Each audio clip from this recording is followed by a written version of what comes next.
Let's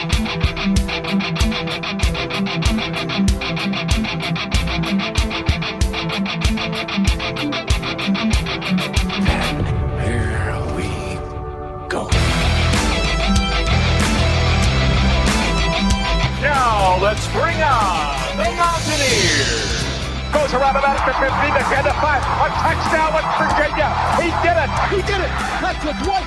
Beavers and he's gone. Touchdown. Tavon Austin. As the hills of West Virginia resound with the sounds of Golden Blue football. They want to have a 7-on-7 drill. We want to make it a fist fight. Nothing cheap, nothing dirty, but West Virginia football. From the heart. Streaming. It's Mountaineer pride. Once a Mountaineer, always a Mountaineer. Leave no doubt tonight. No doubt. They shouldn't have played the old Golden Blue. West Virginia is a special place. People of the state that have great pride in this WV logo. Ain't no stopping the Golden Blue. It is a great night to be a Mountaineer wherever you may be. And now it's the show brought to you by Mountaineer fans for Mountaineer fans, the Country Roads Webcast. What's going on, Mountaineer Nation? Welcome into Season 6, Episode 173 of the CRW podcast here for our Oklahoma State preview and predictions, and we're going to dive in on the matchups with the Cowboys as well as provide our key to victory and score predictions, and of course, take a look around the conference and preview some other games around the Big 12 this week as my co-host Steven joins me to do all of those things here momentarily. But before we get there, we got to kick this thing off with our opening segment the way we always like to here on our preview shows on the Country Roads Webcasts. And of course, that's with a little bit of Mountaineer news.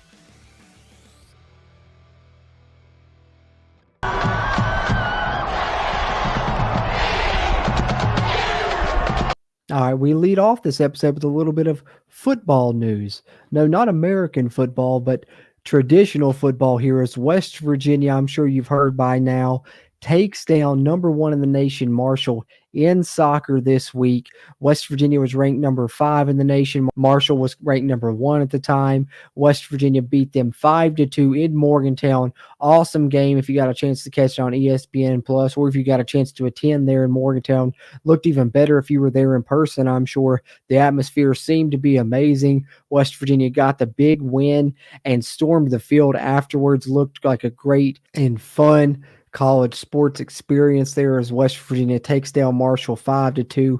Very impressive. Marshall had only given up 5 goals on the season prior to this game, and West Virginia scores 5 in one game, including a hat trick from Marcus Caldera. So shout out to Dan Stratford, the West Virginia men's soccer coach, and the job that he's doing.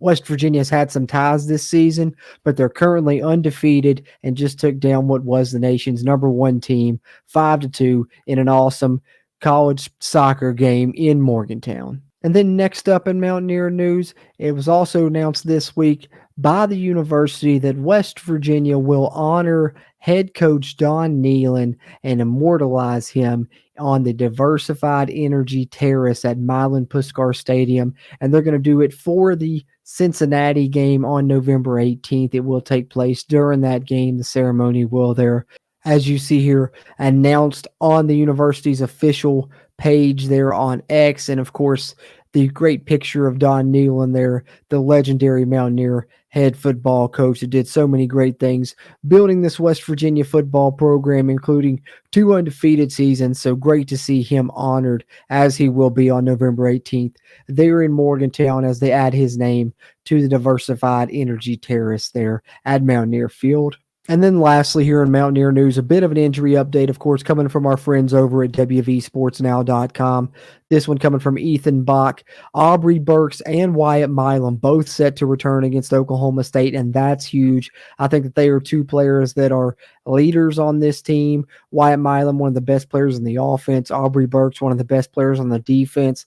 Think that you were certainly missing them in that game against Houston, so getting them back for this contest against Oklahoma State is very big for the Mountaineers. Additionally, Justin Johnson will return to the running back rotation after being out with a sickness last week and not making the trip to Houston. Looks like he will get back into the game and factor in very positive injury news, which is good for West Virginia to have come back around after they've been affected negatively by the injury bug the past couple of weeks. This week, they're getting a couple starters returning to the lineup.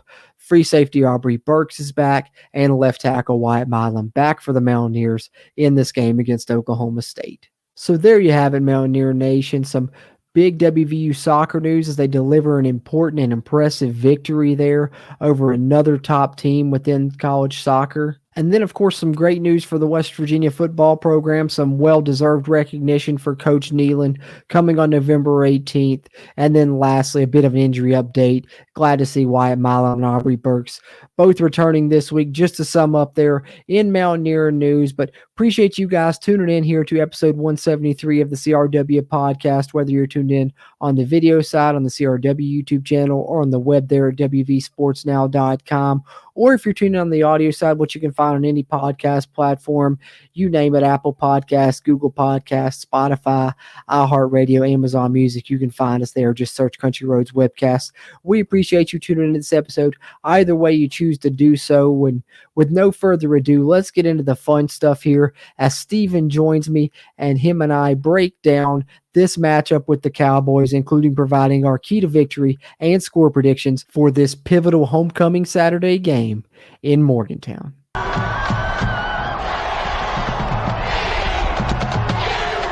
All right, Mountaineer Nation, here we are with our main segment on Season 6, Episode 173 of the CRW podcast, and I'm joined by my co-host, Steven, and we're going to preview this upcoming game, big matchup against the Cowboys.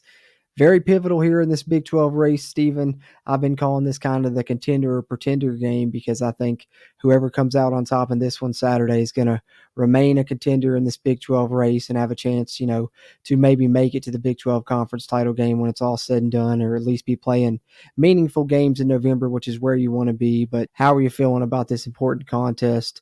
The Mountaineers welcoming the Cowboys in for homecoming. Overall, I mean, to be completely honest, I know we spoke about it earlier, but I've been in quite a depression, so to speak, in terms of Mountaineer football.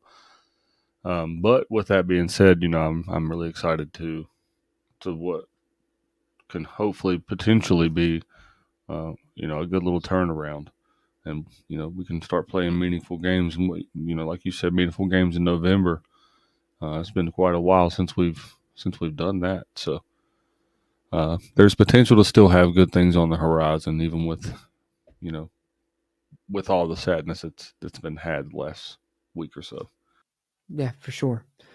There's definitely room for optimism, and hopefully West Virginia is able to, show the Mountaineer Nation why they should be optimistic on Saturday and continue to give them, reasons to believe and reasons to cheer for this team moving forward, because could very well still be a very successful season, but Saturday is going to determine a lot of just how successful it can be for the Mountaineers. And getting into this game a little bit, Stephen, of course, we mentioned it's homecoming there in Morgantown. Going to be a fun one, 3:30 kick. It's going to be televised on ESPN. And, the one thing I have to say for my opening thought kind of is, I think this coaching staff for the most part has done a good job motivating this team, finding different things to do that, different, little nuggets of bulletin board material, I guess you could say, whether it be being picked 14th or different things they found to motivate them. And I think there's certainly something they can look to in regards to this game. And that's just how much Oklahoma State has kind of dominated West Virginia in Morgantown since, West Virginia really came to the Big 12. Because if I'm Neil Brown, I'm hammering home this week that West Virginia hasn't beat Oklahoma State in Morgantown since 2013. Yeah, and I remember that game. And Oklahoma State was doing very, very well that season too. They were number 11, I believe, in the country at that point. That was a fun game. I actually did not realize, and I've been to every single one of those games too, and I did not realize that it had been that long since we had beaten them in Morgantown. I know we've beaten them out in Stillwater a few times since then, but definitely. Well, if you think about it too, especially West Virginia, that 2013 season, we weren't very good. That's when we finished, 4-8, I believe it was. But so West Virginia hasn't beaten Oklahoma State in a meaningful game in Morgantown, so this one on Saturday has a lot of meaning, attached to it. So it would be a huge statement, for not only Neil Brown, but for the West Virginia football program in general. We're recording a little bit later in the week this week, so we got the luxury of, listening to Coach Brown's radio show prior to recording, and Garrett Green was the guest on there. And that's one of the things that he mentioned that stuck out to me was one of the things and one of the reasons that he came to West Virginia, and one of his main goals since he'd been here as a freshman, is he wanted to get West Virginia back to how it used to be. He was talking about, the Pat White Slayton days, those days when, everything was just kind of jumping on campus and it's a different vibe when West Virginia's winning. And he said, they saw a little bit of that when they're 4-1, but they said they want to see it on a bigger scale and get West Virginia back to, greatness. And if you want to do that, this game Saturday is going to go a long way in getting you to that level that you need to be at to remain a contender in this conference. So, important game, just to kind of preface everything before we get into the matchups here, I guess, Steven. Yeah, that's kind of interesting that you mentioned that because, I've talked about this a lot, but this team really reminds me not so much of the 2005 team, whenever Pat White took over and, that whole scenario happened. It more so reminds me of the team a couple of years before that, whenever Rashid and KJ kind of took over, and it was right whenever Rich Rod took over for Don Nehlen, and everybody in the country was predicting us to. I think we had only won one game prior. I think in 2001, but I know that the 03 season they came out and they turned it around, and I think they finished that season 8-4, which surprised everybody. And then the 2004 season, they had a really good year. That's actually, I think I've talked about that one before too, but that's actually, my favorite game that I've ever attended was from 2004 when we played Maryland. Oh, that overtime. Yeah, with Rashid and Chris Henry and Pac-Man. That's a great one. This team, in a lot of ways, I think resembles that team more so. But I can see that. But that leads into what, the future with having Nico, and growing up, getting to learn that culture and growing up in that brand. That's a great point. I strongly feel like that's what, it leads into what eventually was the Pat and the Steve era and the Noah Devine and just how it lines up too. If you think about it, I had never thought about it that way, but like Rich Rod was in his early tenure and Rashid was there very young. And then, by, Rich Rod's third year or so, Rashid's, coming into his own as a starter. So Garrett Green was literally that same scenario for Neil Brown. And he could be, the Rashid Marshall to Nico's Pat, and Nico's left-handed as well. So it's kind of crazy, the similarities there when you think about it. Now that you brought that up, I never thought of it. I mean, it truly, it's kind of bizarre that I try to keep myself from thinking that way, but then I see so many similarities. I don't know, very reminiscent. It is, and you got to hope, they say history repeats itself. Hopefully that holds true, and we'll see what happens, but that's funny that you brought that up. I never thought of that, and there's definitely some crazy similarities there, but, bringing it back to this Oklahoma State game, Steven, and, West Virginia's defense, I think was kind of what had surprised us early on this season, because I know leading into the year, I thought West Virginia's offense would kind of be the strength and the defense was going to be the question mark with kind of what things shook out last season. Of course, through the first 5 games, that proved to be true. And then last game, we saw the defense take a big step back, saw special teams take a big step back. So West Virginia's defense, is probably facing the most adversity they've faced yet at any point this season, coming off their worst game of the season. And they're coming up against Oklahoma State offense that's really found its own over the past couple of weeks. They started off very slow, playing, 3 different quarterbacks early in the season. But since a loss to South Alabama and their bye week, they really honed in on some different things on offense, figured out who their playmakers were, and mainly those are Ollie Gordon, the running back, and then, of course, Brennan Presley, the slot receiver that seems like he's been there forever for the Cowboys. But Ollie Gordon's really been strong for them the past couple of weeks. They've shied away from playing, the 3 different quarterbacks, and they've settled on Alan Bowman, who's been in college football so long. West Virginia played him way back in 2018, so I believe this is his 7th year in college football, if I'm not mistaken. Way back then when he was at Texas Tech, then he spent some time in Michigan before now being at Oklahoma State. And as I said, Ollie Gordon has been an absolute weapon for them.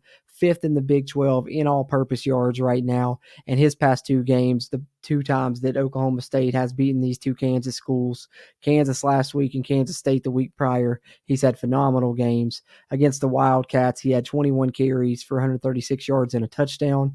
And then last week against Kansas, they showed that they can get him the ball in a variety of ways, not just handing him the ball, which they did plenty, 29 carries for 168 yards, but then they threw him the ball 6 times as well, and he turned that into 116 yards and added another score there as well. So Ollie Gordon is certainly a running back that scares me, but West Virginia has faced some good running backs and done a great job stopping them this year.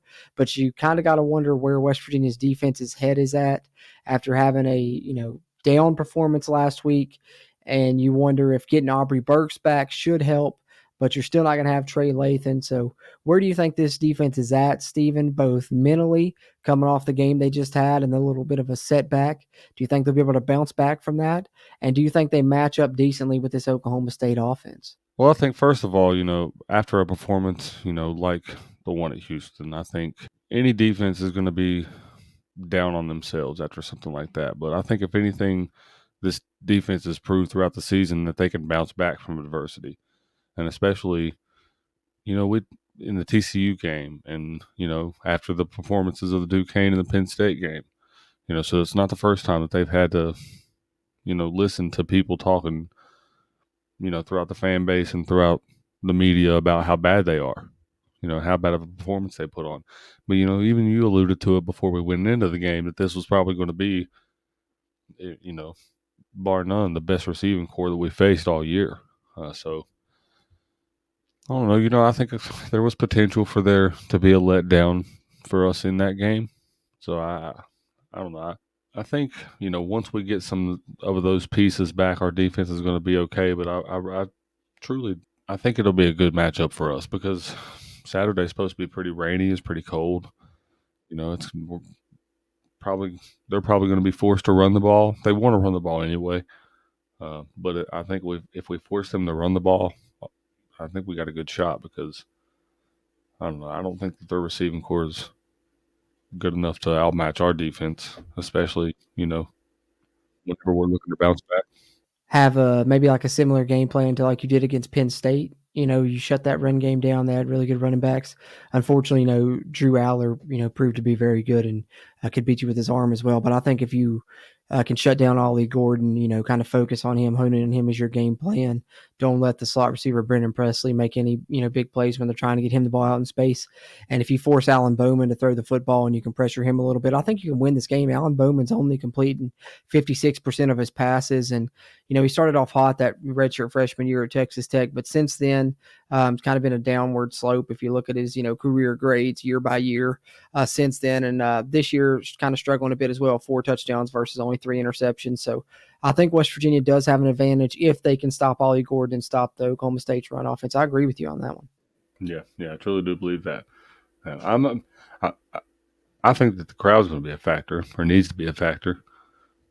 But that was the thing about the Texas Tech game. There wasn't many people there in terms of numbers, but man, it was loud. It was, and sometimes it's like that. It's like, I guess people feel like they need to be louder because there's not as many people there. Or well, it's the more dedicated, like passionate fans that show up. When it's bad weather or stuff like that. Yeah, it's fun. It's fun sometimes. And don't get me wrong. I hate it whenever it's that type of weather. And I swear it seems like the last couple of years it's just been more often than not raining, if not cold and raining. Yeah. Well, I guess the good thing about that is it has the potential to make it an ugly game, and we know West Virginia's been winning those ugly games so far this season. So, that maybe bodes well for West Virginia a little bit in their favor to go along with the home crowd, as you mentioned there, which I think needs to be a factor, as you said, and should be a factor. It's been almost a month since West Virginia played at home, so people should be excited and they should be, rallying behind this team to cheer them on to get a win and get back on the winning side of things after everyone just had their, heart broken a week ago. I think the one positive is there's not really a game on our schedule. Just making sure there's not really a game on the schedule that you really need to overlook a team, for another, so they're all more or less toss-up games that you could win or lose easily, just as easily. Yeah. Yeah. Yeah. And I think West Virginia has great potential to win each one of these last games. Even the Oklahoma game, even I mentioned it the other day, and I know right now it sounds crazy, but I mean, I know if you follow this team, I don't know, their attitude towards things are different. It's just different the way that they approach things.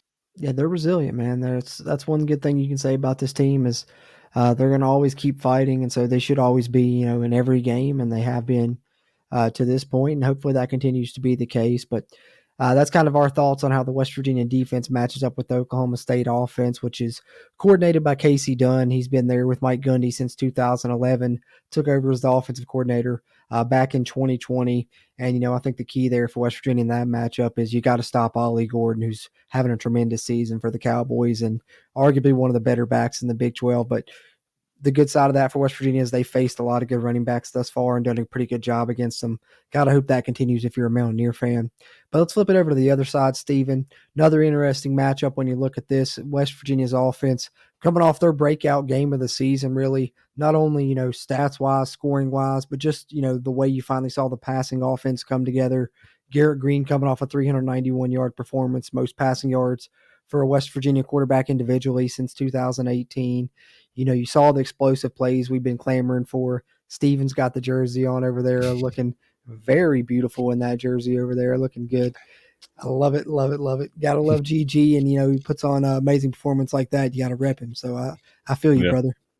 Yeah, and I've always been a big GG fan. We both of us, always been vocal of that. But we've been saying it for a couple of weeks now. We're going to find a way to get it going eventually.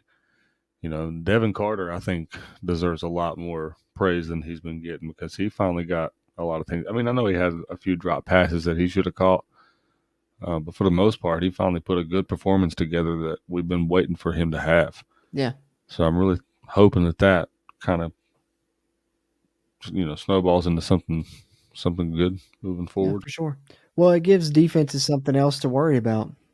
Yeah. Preston had a good game. He had a really big catch in the third quarter. I think it might have been in the fourth quarter. Hudson Commit obviously had a really big Teddy Huddy. Oh, man. That one's hard to talk about. I'm just thinking about it. I know, man. It was so perfect. But, a lot of positives with our offense. So now you have, you've had a good performance to where you finally scored, over 30, 35 points. And, you've had really good performances out of your defense. You find a way to get both of those clicking. I think you got a pretty good football team.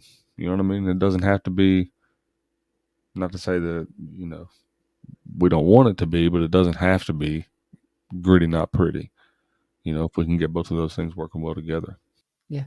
Just got to get the defense and offense, like you said, playing well together in the same game and really be cooking with gas then. But West Virginia can win in multiple ways. They've shown that. They can play in shootouts. And, of course, we've seen the way they played, in the gritty, not pretty games that we've been calling them here on the Country Roads webcast earlier in the season as well. So hopefully what we saw was not an anomaly from this offense, and that continues to kind of be the norm moving forward. And West Virginia has, both the passing offense and the rushing offense that they can hurt you with, because that's going to be really hard on defenses moving forward. But we're going to find a lot out about that coming up in this matchup with the Cowboys. Their defensive coordinator is Brian Nardo in his first season, actually coming up from the Division II level where he was at Gannon University there. So, Mike Gundy's done that prior. He hired Mike Yursich, few years ago from the Division II level, and we saw that work out very well. Yursich now is the offense coordinator at Penn State. Been at Texas, been multiple places around, Power 5 football and done a great job. So Gundy knows how to find, kind of obscure coordinators and make them work for him. And it seems like Brian Nardo is doing that again for them this season. They haven't changed up their scheme too much to what they've from what they've been running since, Jim Knowles was there with that 3 high safety look with the 3 down linemen, which is kind of what a lot of Big 12 programs go to, or at least some variation of it, including West Virginia and a lot of programs around the country ever since Iowa State kind of figured out that defense really helps against these RPOs and spread offenses. 5 to 7 years ago. But Oklahoma State runs a version of that, so West Virginia will be facing that 3 safety look this week. So maybe the deep passing game, they'll be able to stop that a little bit more with their 3 high safeties. But the tricky thing about it is that it shows you that a look of a light box makes it look like you can run into it, but then you got a lot of guys, screaming downhill, and they do a good job of stopping the run, typically does Oklahoma State. And I mentioned the 3 standout players on offense. I think there's 3 standout players on defense. Nick Martin at linebacker and the safety Kendall Daniels both rack up a ton of tackles in that scheme. Martin is 3rd in the Big 12 in tackles. Kendall Daniels is currently 9th in the Big 12 in tackles. Neil Brown kind of mentioned this week that their defense funnels everything to Daniels in the middle there to kind of rack up some tackles.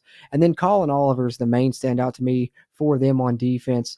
He had previously been used kind of as an edge, more of a pass rusher in this new scheme that they're using with Brian Nardo. He's more of a linebacker type, but in pass rushing situations, they'll move him all around to get him some matchups, and he will try and come at you in the pass rushing game. But when you look at West Virginia matching up against this Oklahoma State defense, Stephen, that 3 high safety look, West Virginia, I think, is going to have to try and make some plays in the run game. And everything that we said about West Virginia's breakout offensive performance last week is true. I think the only thing that I'm disappointed with, whether it be talking last week or kind of this season in general with what we thought it would be, is the West Virginia run game. And I think they're going to need some plays from the running backs this week if they're going to want to beat the Cowboys. But what do you think about the matchup? And do you think the running game has left a little bit to be desired compared to what you thought it would be this season? Yeah, I think so. But I think I don't think it's been as bad up to what it was in the Houston game. We just couldn't get a run game going at all in that game. But I think it's in large part to do with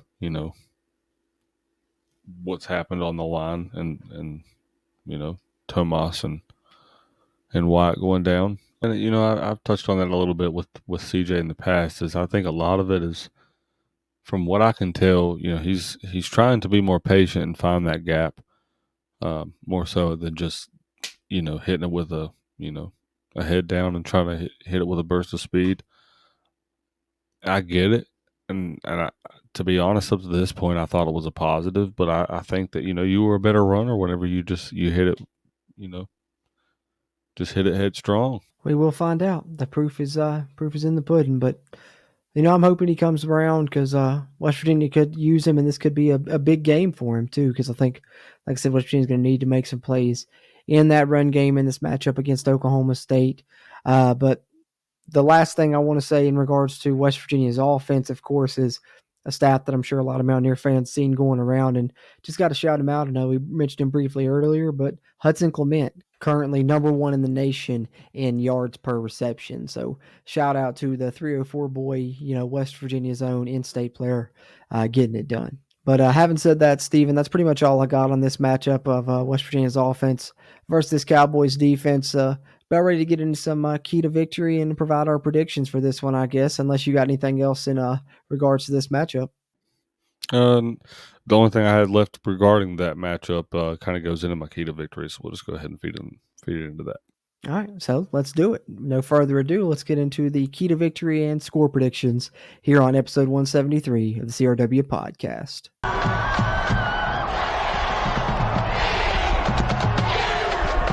All right, key to victory here, Steven.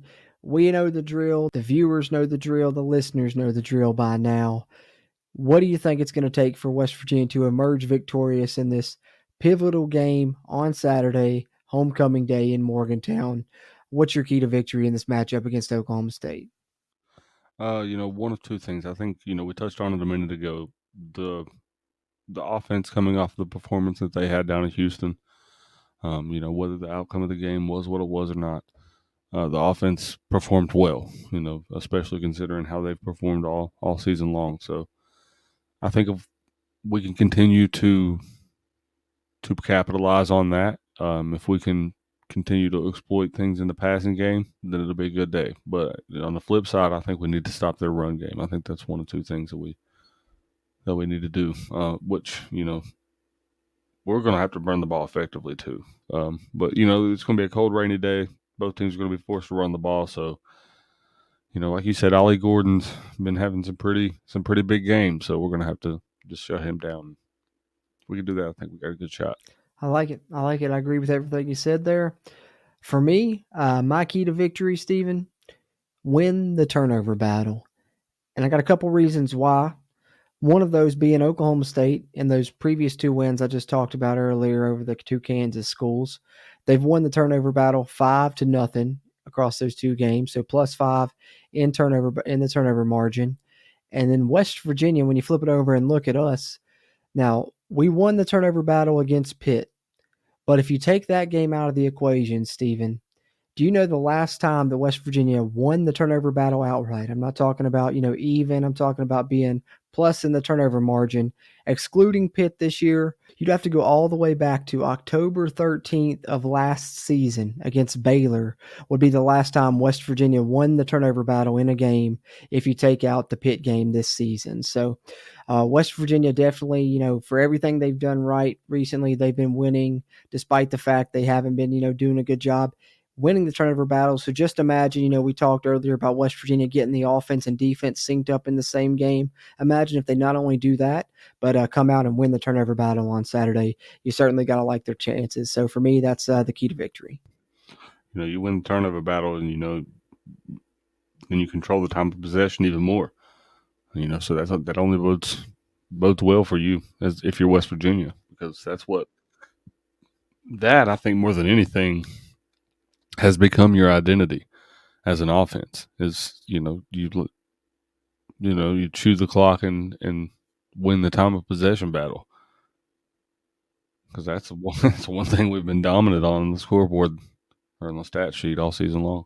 Yeah, time possession's been our friend in a major way.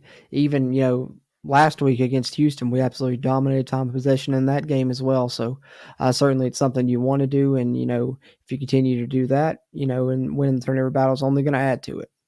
Yep, absolutely. For sure. So those are our keys, but now it's time to see if we think West Virginia will execute and get it done on Saturday. I've talked about it in the lead up to this game. To me, this is the contender or pretender game, because whoever wins this game is going to stay a contender in this conference. Whoever loses is going to effectively be known as a pretender moving forward, someone that's kind of out of the conference race. When you look at Oklahoma State and West Virginia, how they match up, we've talked about those matchups. Not only are they identical kind of in the style of play, the way they've played this season, but also coming into this game, they have identical records, Stephen, both 4-2 overall, both 2-1 in the conference. So this is effectively an elimination game in the Big 12 conference title race. How do you think West Virginia fares on Saturday in Morgantown? Pivotal game. Can they get it done? Up until this past week, I was very confident going into this game. And how 1 week can change a lot of things and a lot of perspective.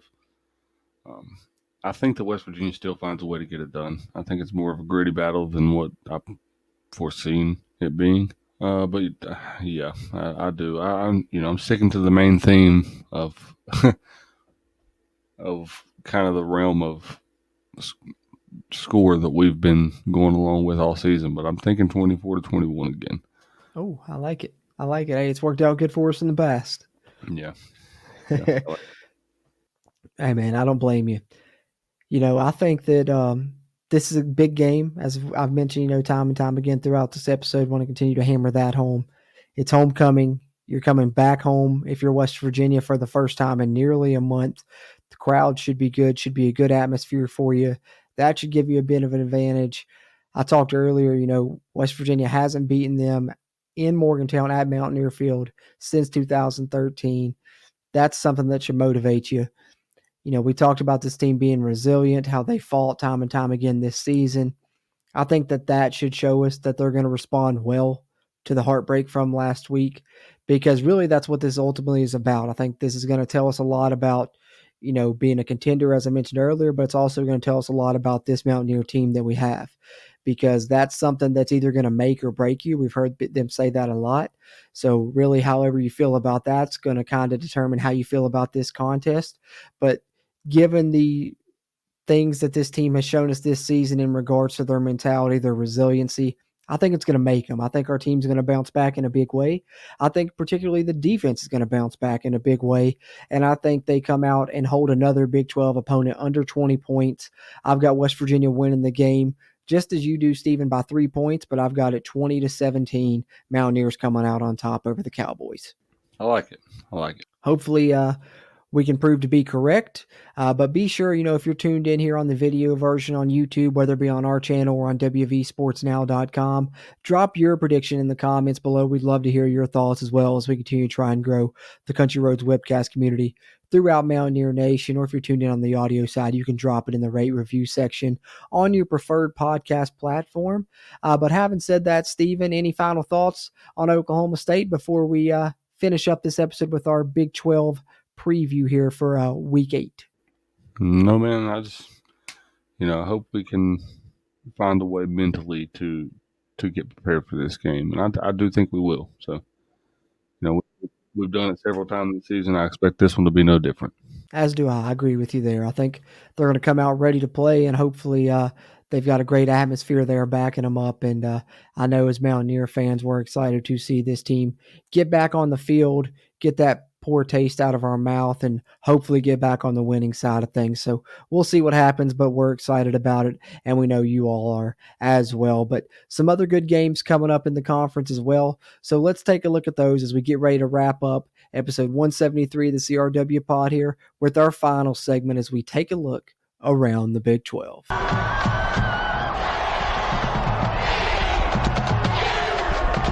All right, taking a look around the Big 12 this week.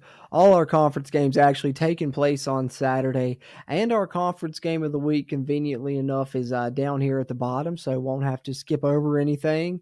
Honestly, think the Oklahoma State-West Virginia game is probably the best game on the slate this week, but we're obviously not going to pick the Mountaineers as our game of the week. We've already talked about it, so obviously got to select another one. So we're going TCU, Kansas State as our game of the week this week. But kicking it off with the noon contest this week, you got Baylor struggling, Cincinnati struggling, and they're playing this game at home, though. So Baylor traveling to Nippert Stadium there at noon, Stephen, on ESPN+. Who you taking in this one? I know both teams have had their struggles up until this point in the season, but I think Cincinnati's got some good things about them. I think I'm picking the Bearcats. I like their defense. I do too, actually. I think that they've been, a little bit of hot and cold this season, but I'm like you. I like their defense. I think playing at home will help them. And I like the Bearcats as well. I'm going to ride with Cincinnati too, both agreeing on the first game. Next up, UCF, another Big 12 newcomer, traveling to Norman, taking on a red-hot Oklahoma team, and Dylan Gabriel at noon on ABC. Who you like in this one? I've been pretty high up on UCF up until recently, but got to go with the Sooners in this one. They're just too good, especially in Norman. Yeah, I think this is an interesting angle with Dylan Gabriel facing, his former UCF team. So I don't know how much of a factor that's going to play into the game, but I think Oklahoma is really hot right now, and UCF's kind of on the opposite end of that spectrum ever since they blew that lead to Baylor. Norman's very tough. I think Oklahoma probably wins pretty easily. Moving on to the next one, of course, we've talked about the Mountaineers and Cowboys. Check it out at 3:30 on ESPN. And then the next game here, we got Steven, Texas traveling to Houston here, in-state matchup. I'm sure this is one that Houston has had circled on their schedule, as well as the Houston fans have had circled on their schedule. Hopefully they'll turn out and they'll have more than 15 people in that stadium. We'll see what happens, but it's going to be a 4:00 kick there on Fox. Who do you like in this matchup as the Longhorns travel to take on the Cougars and the Fighting Dana Holgersons there in Houston? I know that the Cougars are coming off what I hear is what was a pretty big game because all 10 of those people rushed the field after they beat us. But I know that there's a lot of hype, around their football team right now, and they probably got a lot of momentum. The Longhorns are just too talented, especially with them coming off the loss to the Sooners in the Red River rivalry. I think that they're looking to bounce back, and I think that they're just too talented for the Cougars to handle. So I'm picking Texas. Still horns down, though. Yeah, always horns down, no matter what. But I got to agree with you again on this one. Houston, like I said, I'm sure they got this game circled. I think it might be closer than the experts think. I know Texas is favored by, multiple scores in this one. I think Houston will keep it close at least early. Texas will probably pull away late, and it may look worse on the scoreboard than it actually was in the game. I think that it'll have that type of feel to it, but I think Texas does win pretty easily there when it's all said and done. Next up, we got Texas Tech traveling to take on one of the Big 12 newcomers. They make the long trek out there to Provo to play BYU in a night game, 7 o'clock kick there on Fox Sports 1. Steven, who do you like in this matchup? I think the Red Raiders have been playing some pretty good football lately, but I think that the BYU Cougars have been playing pretty good football lately also. I got to go with, as much as I hate it, I got to go with BYU in this one. Yeah, don't blame me there. BYU has been, I'd say, playing the best of the newcomers probably to this point. Texas Tech, unfortunately, they had the injury to Shuck against us. Then now Baron Morton had been playing very well, and now he goes down. So they're down to the third-string quarterback, and it's a freshman there and Strong. I think it's a tall task asking him to go on the road to BYU. I think if you're a Texas Tech fan, you got to hope they lean on Taj Brooks a little bit more. I think that could be a cure-all for their offensive struggles at times. I would give that guy 20 to 30 carries a game, a lot more than what they've been giving him. But that's a whole nother tangent I won't divulge too far down on. I'll digress there and ultimately just come around to say I think BYU is going to win the game with all those factors going into it. Like you, Stephen, it pains me to say it because of our, disdain for Keaton Slovis. But nonetheless, we're going with BYU there.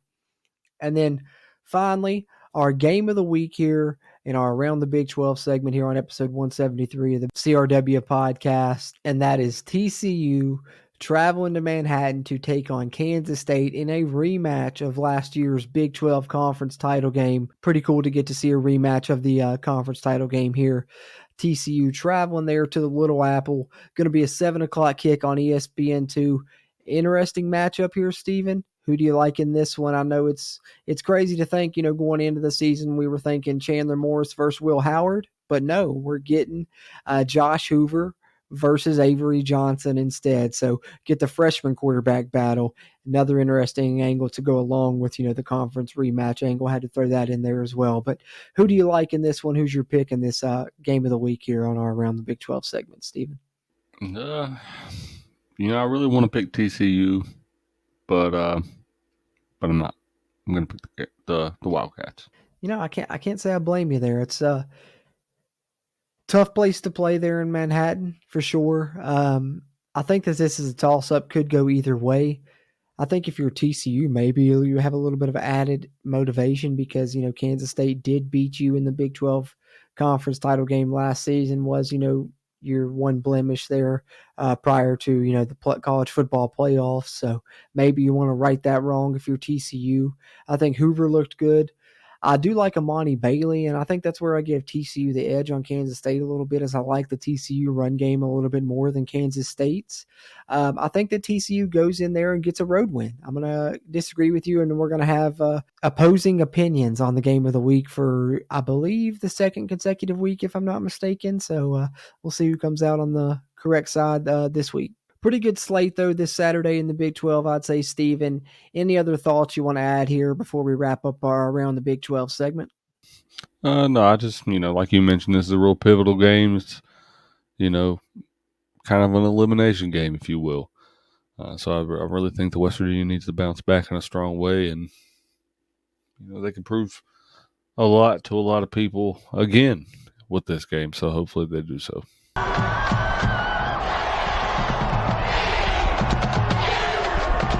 So there you have it, Mountaineer Nation. Our thoughts not only on the matchups with Oklahoma State, but our keys to victory, our score predictions, and our predictions for other games around the conference this week. But like we said, we'd love to hear your thoughts. Drop them in the comments on the video side. Leave them in the rate review section on the audio side. Be sure to check us out on social media at WVU Country Roads on X, Country Roads Webcast on Facebook and Instagram. Come back to chat with us immediately following the conclusion of the West Virginia-Oklahoma State game over on the West Virginia Voice of College Football channel and the Big 12 Voice of College Football channel, where we host the post-game shows there for the Mountaineers throughout the season. And then, of course, we'll be back here with you guys to talk about it in episode 174 of the CRW podcast, releasing a few days after the game here. You'll find it on our YouTube, on the WVSportsNow.com website, and on any podcast platform you like. You can find us on any one of those. Just search Country Roads Webcast. Hopefully we're talking about a Mountaineer win and they're getting back to the victorious side of things after that heartbreaking defeat last week. We got our fingers crossed for that here on the Country Roads Webcast, and we're excited to talk about it with you guys moving forward either way. But having said that, for my co-host Steven, as always, I'm Jorden Cruz, and until next time, let's go Mountaineer. If you really want to know, then come on, let's go. Take a stroll down those